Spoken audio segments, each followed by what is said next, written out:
jẹ́ ká máa lo ọpọlọ wa lásìkò tó bá yẹ ká lò ká dẹ̀ máa lò lọ́nà òdì nítorí ká má gbàgbé wípé tí kò bá sí ẹni tí kì í lo ọpọlọ ẹ̀ kó mọ ohun tó yẹ kó ṣe lásìkò tó yẹ kó ṣe kó ṣe ohun tó yẹ kó ṣe lásìkò tó yẹ kó ṣe kó sọ ohun tó yẹ kó sọ lásìkò tó yẹ kó sọ a ò ní dá ètò lọ́pọlọ mọ́. wọ́n ní láti lọ wò ó sàn dáadáa torí pé ohun tó ń ṣe èmi gan nígbà míì tó bá ń sọ̀rọ̀ máa ń pẹ́ Ọlọ́run. èmi gba ọkọ̀ Fọlá láti Mega Monday State padà sí Kòròdú lọ gba ọkọ̀ Tani.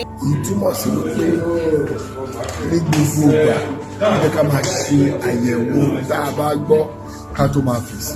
nǹkan tó ń sọ yóò papọ̀ nǹkan tó ń sọ yóò kò á dọ̀. bí Ìyábọ̀ Òjó ṣe wọ́sìn kéèsì àwọn Naira Marley àti Ìjẹ̀ṣà Ìyábọ̀ tó bá ti jẹ́ kó ti tọ́ ló gbé dání òfin. béèyàn kú adarúkọ mi béèyàn sùn adarúkọ mi bójò bá rọ̀ adarúkọ mi bí Nàìjíríà bá gò adarúkọ mi bí Nàìjíríà bá lose adarúkọ mi ṣe rí pé kò balance.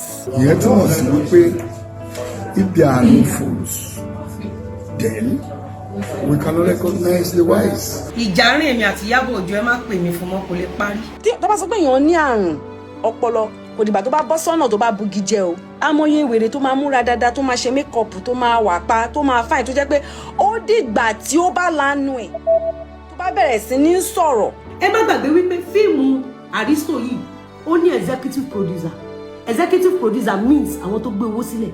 Ìyábọ̀ Òjó was not the executive producer of that movie means wípé Ìyábọ̀ Òjó kọ́ ló ní owó fíìmù Aristo. ẹ bá mi bẹ ọkọ ẹ kó gbé kó lọ tọ́jú ẹ torí èèyàn gbọ́dọ̀ máa ṣe báyìí lọ títí.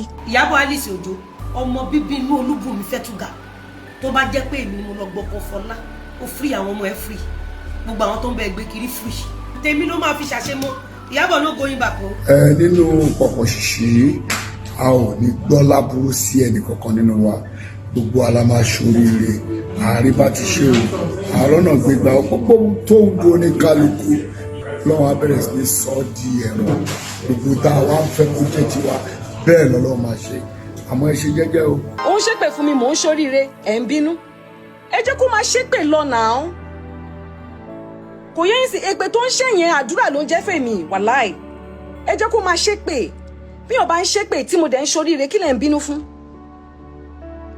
ẹ má bínú sí ẹ fílẹ̀ ẹjọ́ máa ṣépè ẹ lọ ó ń ṣépè àwọn ọmọ mi ń ṣoríire ó ń ṣépè mò ń ṣoríire kí ló wá fà bínú kí mo fẹ́ máa bínú fún èmi gan tí mo kọ́kọ́ fẹ́ máa bínú gbà kan gan èmi gan mo padà wúra mi pé kí Ìyábọ̀ kí ló ń bínú fún mo kàn ṣẹ̀tọ́ ni because èèyàn gbọ́dọ̀ máa ṣẹ̀tọ́ wọ́n máa ní pé kí ló dé tó wá sọ pé èèyàn ń ṣe nǹkan báyìí so mo ti sọ fáwọn èèyàn kankan mo ti lọ sọ fáwọn normal authorities wọ́n ti mọ̀ pókè mo ti gbẹ́jọ́ ẹ wo nǹkan báyìí o ẹ bu ẹni yìí so kò síbi tí mo gbẹ́jọ́ ẹ lọ mo máa ń padà sọ fún wọn ni pé èmi ò sọ pé kó ṣẹ̀wọ̀n o mi ìgbàdúrà kó ṣẹ̀wọ̀n bọ́ mo fẹ́ kọ́ lọ wò sàn àní kankan ti tú lọ́pọlọ ẹ̀ bẹ́ẹ̀ ni mo sọ mi ever sọ pé kọ́ gbé kọ́ lọ tì mọ́lé kó lọ ṣẹ̀wọ̀n because mo mọ̀ pé kò normal. Ìyábọ̀ ìwọ ni kó o jáde kó o wá ṣàdàbí pé gbogbo ohun tó o sọ nípa Lizzy àdàbí tó bá jẹ́ rọrùn jáde síta Ìyábọ̀. so èmi gan mo ń bọ́dà nípa ẹ̀ fúnra ẹ̀ tóun gan ò mọ̀ nígbà kan tí mo lọ fẹjọ́ ẹ̀sùn kí ló ń porúkọ tí mo fẹjọ́ ẹ̀sùn àwọn ọlọ́pàá lálágbọ̀n tí wọ́n ní kí n kọ statement tí mo kọ gbogbo ẹ̀ tí mo ṣe pé ẹ mọ̀ kọ́tẹ́ nìyẹn kan ìkìyàn kan pè mí bẹ́ẹ̀ sọ pé ó complain pé àwọn fans mi wọ́n ń drag òun wọ́n ń ba ọjà òun jẹ́ wọ́n ò jẹ́ kóun tà wọ́n ò jẹ́ kóun ṣe kinní kan kí n jọ. mo ní àwọn fans mi wọ́n ń bínú ni bí àwọn ń wò pé bó ṣe ń drag mi ara ń tà àwọn náà làwọn náà ṣe ń bu padà ṣé mo pé nílé ayé yìí èèyàn lè so oúnjẹ fún yàn pé ó yá ìwọ gbà kó jẹ bó tí àgbáyé bá so oúnjẹ fún wọ ò ní lè jẹ tán so èmi gan wá ń bá bẹ̀bẹ̀ ẹ fi sílẹ̀ ẹ máa bá gbàdúrà ìwọ tó bá nífẹ̀ẹ́ mi máa bá gbàdúrà pé kí mo serious kan tí mo ń sọ ọ̀rọ̀ mi dàbí yẹ̀yẹ́ ò bọ́ mo serious o. reason tèmi àti Ìyábọ̀ Òjó ṣe lè parí ìjà láyé tí kò sí babaláko ẹni tó lè parí ìjà yẹn òun lè ẹ máa gbọ́ pé ìyàwó ààrẹ jáhùn pé ó ṣe wá ẹ̀yìn tèmi ṣe ọ̀pọ̀ àtàwọn ẹ̀kọ́ ọ̀lẹ́ kọ́mẹ̀ntì yìí ni mo fẹ́ kẹ́ wò nípa Fọlá wúmà yẹn ni ẹ sọ pé ìyàwó ààrẹ jáhùn pé ó ṣe wá síta wípé Fọlá ń kọ́ mo wá ní kéèsì Fọlá ó yàtọ̀ náà Fọlá ò fẹ́ ṣe ń tó ṣe ìgbà tó rí i pé alágbára ló gbọ́kọ̀ òun ló jẹ́ kí Fọlá gba kádàrá. ṣé tó bá jẹ́ pé ìwọ ni ṣo lè bá Ìyábọ̀ Òjó parí ìjà pẹ̀lú statement tó gbọ́ yìí.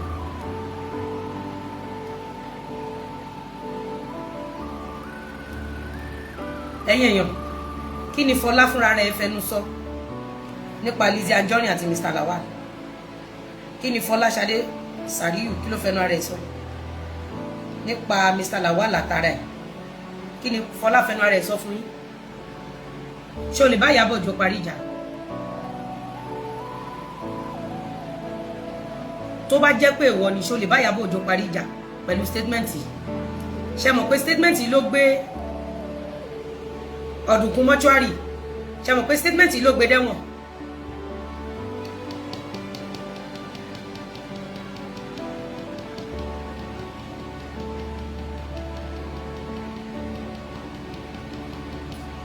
kẹ́ ẹ gbọ́ dáadáa lẹ́nu statement yìí ló gbé Ọ̀dùnkún mọ́ṣúárì dé prison. tó bá jẹ́ pé ìwọ ni ṣó o lè dáríjì Ìyábọ̀ Òjó? ṣé gbọ́ statement tóbìnrin yìí sọ dáadáa? ṣé gbọ́ statement tóbìnrin yìí sọ dáadáa?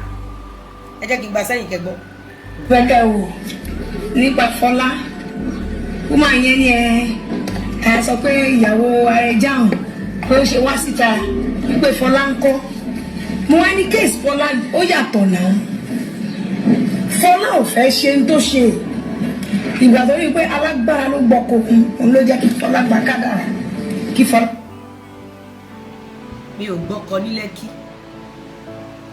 mi ò gbọ́kọ nínú ẹ́stéètì mi ò gbọ́kọ ní Banana Island, mi ò gbọ́kọ l'Àbújá.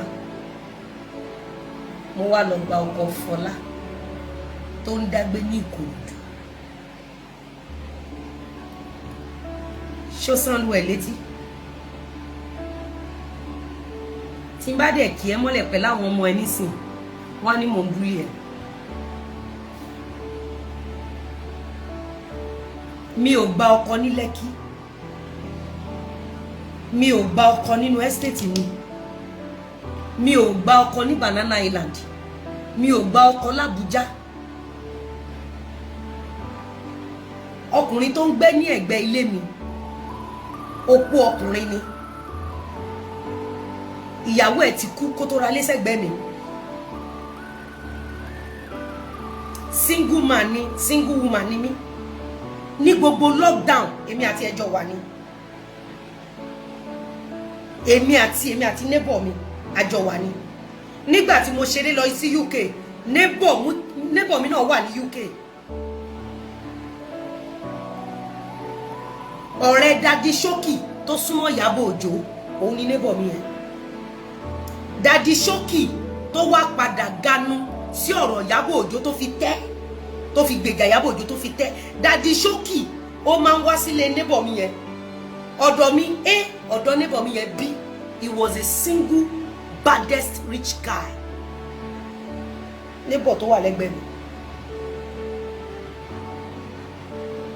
I choose to be his friend, not his wife, not his sleeping partner, because I'm a very disciplined woman.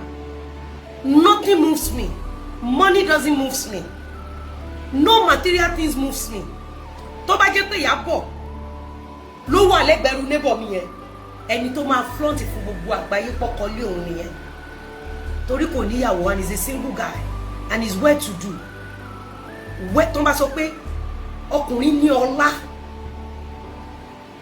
mò ń talé, ó ti mú mi dé orí àwọn properties tó ṣẹ̀ṣẹ̀ acquire.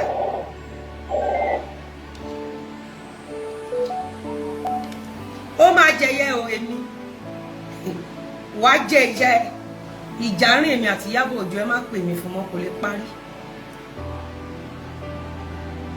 parí láyé kò sí bá lápò ẹni tó máa parí ẹ̀ kò tí ì sí. mo ti fún Ìyábọ̀ Alice Òjó ní long rope mo máa fi ègúnlẹ̀ fún ẹ o ìwọ àti Ìyábọ̀ Òjó àti Sàríù ọdún mo dẹ̀ fẹ́ fi gé ègún fún yín ló wà níwájú mi but mo fẹ́ play video ẹ̀ tán. Èmi gba ọkọ Fọlá èmi padà sí Kòròdú lọ gba ọkọ Fọlá tó ń dágbé èmi. Ìdí tọ́dún kú mọ́ṣúárì ṣe lọ sẹ́wọ̀n nìyẹn. That statement èmi. Ìyábọ̀ ó dijọ́ tó o bá jáde tó o bá sọ fún gbogbo ọmọ Nàìjíríà bóyá mo gbọ́kọ Fọlá bóyá wọ́n lo tán Fọlá lọ bẹ̀ ẹni tó ra fóònù fún Fọlá n tó wá ṣe nínú ẹ́stéètì mi tó wá rẹ́ǹtì lé sí Ìyábọ̀ gbogbo ẹ̀ ló máa kà bòrò nígbà tọ́wọ́ ìyá bá dùn ẹ̀. Kí ni ìyàtọ̀ ẹnu ìṣó àtàrẹjàn ṣebí nítorí Fọlá ò lè ṣiṣẹ́ èmi gba ọkọ Fọlá láti bo síbo tó bá jẹ́ pé mo fẹ́ gba ọkọ ni màá dúró sínú ẹ́stéètì mi o mọ̀ pé hot cake ni mí ṣá bàbá hot cake ni mí tó bá gbé mi kúrò kó wá gbé mi lọ sí political society bàbá hot cake ni mí kò sí kankan nínú yín tó ní advancement tó ní èmi kò máa ń wà picky mo máa ń wà choosy mi ò kí ń tanra mi tó bá dibi kéèyàn fẹ́ ọkùnrin mo máa ń wà picky mo máa ń wà choosy ó ní tí mo máa ń rò tó fẹ́ ọkùnrin mi ì fẹ́ ọkùnrin torí material things ìdí Ìyábọ̀ Òjó ṣe ń sáré kiri tó rìn kiri ṣé èmi ni máa mọrú Benny roller waist tó ń gbélé mẹrẹǹt máa wá gbé sórí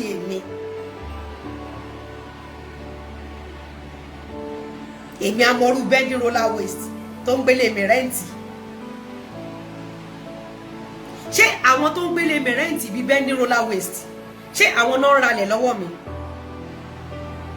ẹ mọ̀ ya àwọn ọkùnrin tí kò níyàwó nílé tó ń ralẹ̀ lọ́wọ́ mi kí n tó fẹ́ Mr. Lawal mà ni mo ti ń talẹ̀ kí n tó fẹ́ Mr. Lawal rárá mà ni mo ti ń talẹ̀ bóyá ẹ ti gbàgbé pé first person tó kọ́kọ́ máa gbé sórí cyberspace ń bí tí má lọ ń fi àwọn ilé ńláńlá hàn yín ẹ ti gbàgbé ẹ má gbàgbé nǹkan ẹ ti tètè má gbàgbé nǹkan jù àwọn tó kọ́ ilé tí mo máa ń polówó yẹn 90% of them are single men 90% àwọn tó ń kọ́ ilé àwọn tó ń ta ilé tí mo máa ń polówó yẹn àwọn tó ń kọ́ 90% of them they are single men. Tó bá mọ anybody tó súnmọ́ mi nínú court nínú Ìkọ̀tà ní Ìkọ̀tà shopping complex lọ bèrè lọ́wọ́ wọn pé irú àwọn ọkùnrin wo ló máa ń wá Lizzy Anjorin wá lọ bèrè lọ́wọ́ wọn kò so ní convoy márùn náà àwọn ọkùnrin tó máa ń wá mi wá kò sí lọ bè gbogbo ẹnu ni mo fi sọ lọ sí ròdù mi ní road 5 lọ bèrè àwọn ọkùnrin tó máa ń wá mi wá kò so ní convoy márùn nínú wọn lọ bèrè èmi gba ọkọ Fọlá láti Mega Monday State padà sí Kòròdú lọ gba ọkọ Tani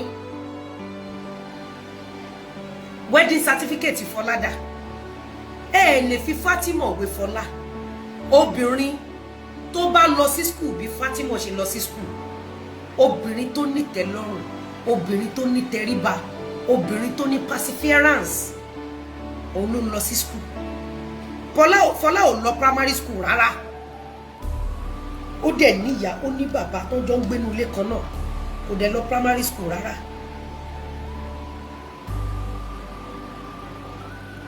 ọgbọ́n ọpọlọ ìmọ̀ òye ni Fatima fi di graduate ẹ fẹ́ fi Fatima tó ń tọrọ ẹ fẹ́ fi wí ẹnu ìṣó olóṣó tó bímọ 4 tí 4 ò ní bàbá tó bá jẹ́ pé Fatima ti kọ́kọ́ lọ́kọ ẹ fún wa níbi tọkọ Fatima ti kú sórí ìdúró bí ọkọ àkọ́fẹ́ Fọlá ṣe kọ́kọ́ kú sórí ìdúró. Do you know what it means? Kọkùnrin dúró kó dẹ̀ ṣubú kó kú. You know what it means? Kò ń ṣe pọ́n poison ẹ o, ọkùnrin yẹn dúró kó kú. Bó bá wá jẹ́ pé rọ́là ń pamọ́ Fọlá láti ọdún tó ti fi Fọlá tọrọ bára, Fọlá tẹ́ rán padà sí school tó gba 4/80. Fún mi lé èèyàn kan tó ní nǹkan kan ṣe pọ̀ pẹ̀lú Fọlá tí kò kàgbákò.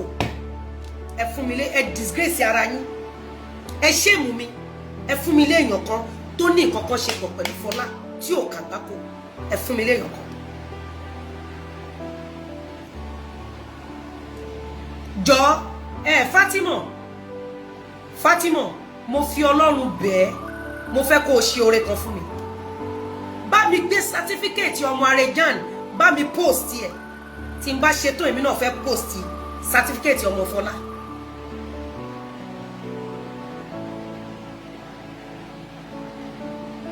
Tí bá ti gbọ́ fídíò yìí tán, ohun tí mo máa fi gégùn fún ẹ àti Fọlá àti Ìyábọ̀ Òjó, èpè ń pọ̀ jù torí irú yín ni wọ́n ṣe fèpélẹ̀ nínú Àlùkùránì àti Bible àti ṣẹ̀ṣẹ̀. Ẹ fẹ́ fi Fatima tó bá jẹ́ pé Arejan ní ọpọlọ gẹ́gẹ́ bí ọkùnrin tí ò kàwé láti pàdé obìnrin tó jẹ́ graduate, ó rò pé easy. Kò dẹ̀ sọ́kùnrin tó máa lówó láyé tó ní lóbìnrin tó jẹ́ graduate. Management ni Fatima need. Management. Fatima is a soft woman. Is a woman tó jẹ́ wípé ó lè ẹni kí Fọlá jáde kó wá fi Àlùkùránì búra kó gbé sórí wípé ibi tí Mr. Lawal rent fóun, Mr. Lawal gbé àlè wá sùn bẹ̀. Ẹni kí Fọlá jáde. Ẹni kí Fọlá gbé Àlùkùránì sórí wípé ọmọ kan nínú ọmọ mẹ́rẹ̀ẹ̀rin ó jẹ́ ti Mr. Lawal. Ẹni kí Fọlá kó gbé Àlùkùránì sórí nínú ọmọ mẹ́rẹ̀ẹ̀rin. Ṣé bí Fọlá àti Ìyábọ̀ Òjó ti lọ sí court? Fọlá àti Ìyábọ̀ Òjó gbé Mr. Lawal lọ sí court náà. Ẹ bèrè lọ́wọ́ Ìyábọ̀ àti Fọlá pé kí ló mú wọn sá lọ ní court. Nígbà tó bèrè DNA, kí ló mú wọn sá lọ? Ṣé bí Fọlá ti gbé Quran wá rí bí Arejan ṣe gbé Quran? Ǹjẹ́ rí Fọlá kó gbé Quran pé Mr. Lawal ló lọ́mọ? Ẹ rí kí Fọlá gbé Quran pé ọmọ kan ọmọ méjì. Dọ́kúmẹ̀ntì ọmọ Fọlá tá a gbé jáde recently òun rèé. Dọ́kúmẹ̀ntì ọmọ Fọlá rèé. Ẹ fẹ́ fi Fọlá wé Fatima, Fọlá sí Fatima, Fatima tó lọ fọ́dún 10. Tí ò bá sí Arejan wá fún mi, ọ̀run ò ní ti Fatima nídìí wà. Ẹ ní jẹ́ èèyàn, èmi gbọ́kọ̀ Fọlá, èmi gbọ́kọ̀ ta ni, èmi gbọ́kọ̀ ta ni láti bo síbo bẹ́ẹ̀ lọ́kọ́ wọn. Òun rèé. Ǹjẹ́ rí kí Ìyábọ̀ Òjó àti Fọlá sọ̀rọ̀ látijọ́ tí mo ti gbé kinní síta gbogbo ènìyàn. Ẹ jẹ́ nu kámẹ́rà yẹn má bínú. Látijọ́ tí mo ti gbé kinní síta, ẹ rí kí Ìyábọ̀ Òjó sọ̀rọ̀ lọ́bẹ̀. Ìyá máa fúfù àbí ìyá máa fúsì àbí kí ló ń pè ìyá máa búbù gbé kinní dọ́kúmẹ̀ntì ẹ̀ wò. Ọmọ Fọlá rèé. Orúkọ ẹ jẹ́ n bá yín zoom ẹ wò. Full name of father, full name of mother. Ore orúkọ ọmọ leleyi Ọlámídé Ọlálùdé Kádíjà Ọlọ́run bí ní 2020. Orúkọ ta lẹ rí? Orúkọ ta lẹ rí? Ṣé orúkọ Mr. Lawal ló wà ńbẹ̀? Ọmọ tó bí ní 2020. Ṣé orúkọ Mr. Lawal rèé? Eléyìí ló bí ní yẹ́ ó ló bí eléyìí. Ó bí eléyìí ní 2017. Òun rèé. Full name of father, orúkọ ta lẹ rí? Full name of mother, orúkọ ta lẹ rí? Yẹ́ Ọlọ́run bímọ 2017 òun rèé. Wọn ò mọ̀ pa lè ní dọ́kúmẹ̀ntì lọ́wọ́ òun rèé. Ọmọ kẹta rèé 205. Orúkọ ta lẹ rí? Full name of father. Orúkọ ta lẹ rí? Full name of mother. Orúkọ ọmọ rèé. Mo ń gbé evidence wa rìn kiri ni. Òun rèé. Tẹ́niọlá òun rèé. Àwọn ọmọ yìí ní Ìyábọ̀ Òjó padà gbé jáde létà. Ojú àwọn ọmọ tẹ́ rí yẹn, ẹ rí wọn bí ojú ọmọ tẹ́bi ń pa òun rèé. full name of Father Ọmọkẹrẹ Fọlákẹ́ Fọláwé Fatima tó bá jẹ́ pé irú Fatima ni Mr. Lawal gbalé fún a máa rá bàbà títí ayé ẹ̀ ni a máa rá bàbà títí jẹ́ n play video ẹ̀ tán torí mi ìfẹ́ pẹ́ rárá I have a lot of things ẹ máa gbọ́ o ẹ máa gbọ́ padà ṣe tèmi ṣe ọ̀pọ̀ àtàwọn ẹ̀kọ́ ọ̀lẹ́ kọ́mẹ̀ntì yìí ni mo fẹ́ kẹ́ wò. ṣe é lórí burúkú lady ṣe é mọ̀ pé ó ti block mi fídíò ẹ̀ tí mo ti save ló block mi ẹ wò ó ti block mi.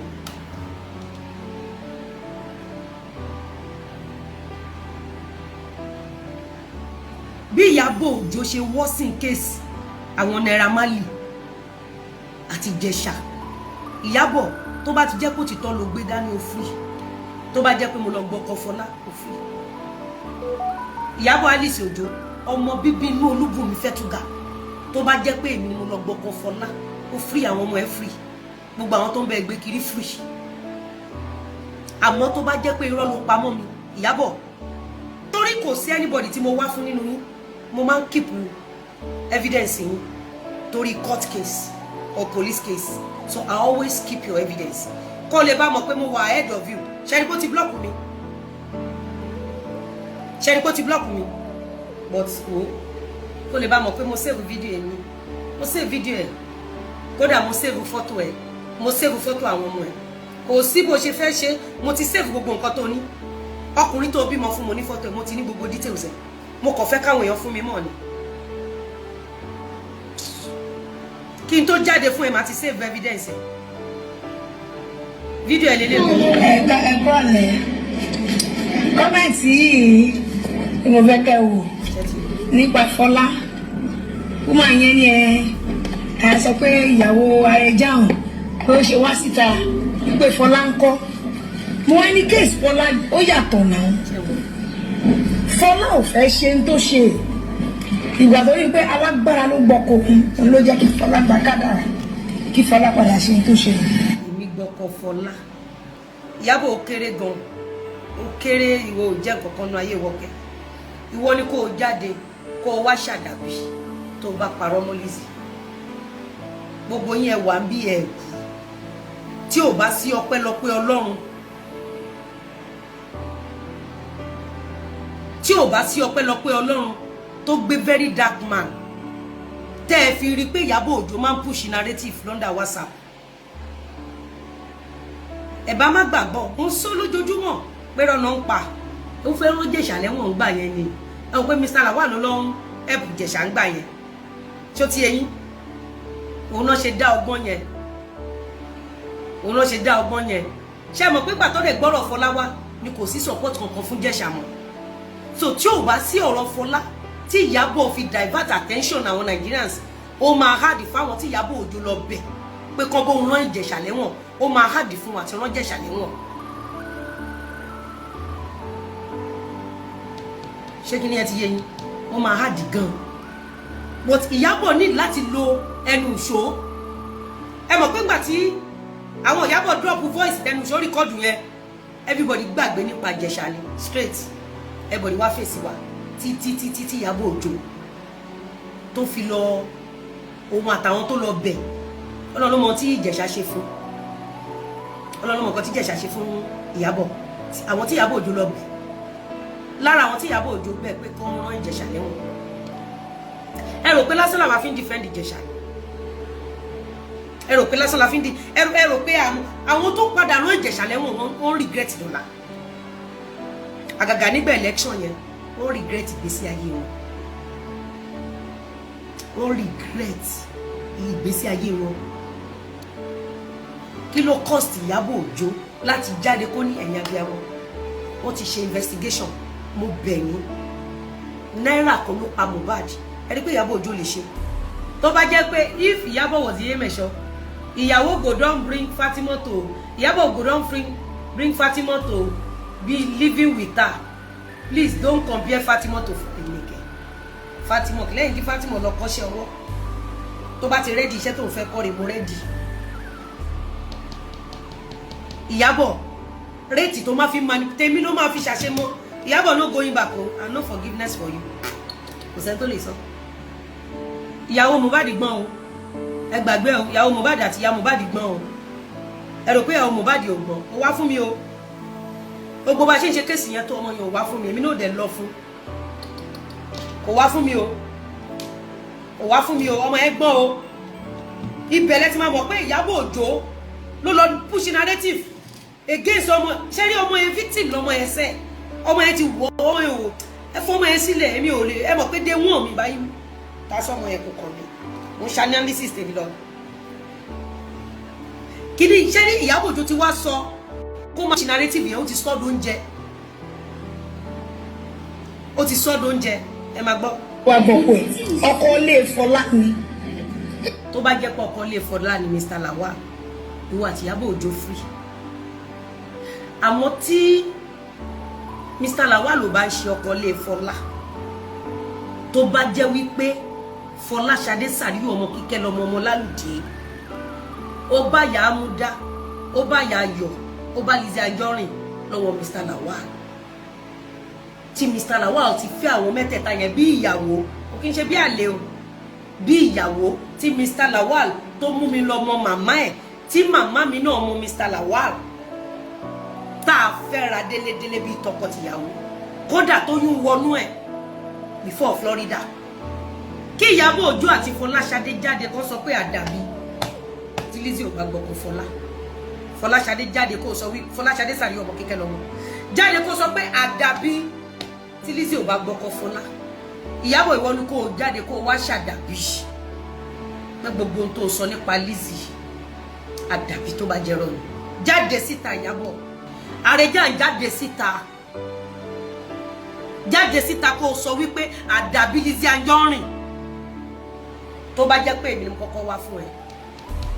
Àrẹ̀já jáde síta kó sọ wípé Lizzy àdàbí tó bá jẹ́ pé ìwọ kọ́ ló kọ́kọ́ jáde tó ṣàbúrú nípa mi. Jáde síta. Is it not a shame and a disgrace to the film industry? Òkú Mohbad ọkàn yín. Ẹ̀wọ̀n ọdún 5 fún bàbá Ìjẹ̀ṣà ọkàn yín. Ẹ pa àwọn èèyàn lóní tíátà ẹgbẹ́ yín.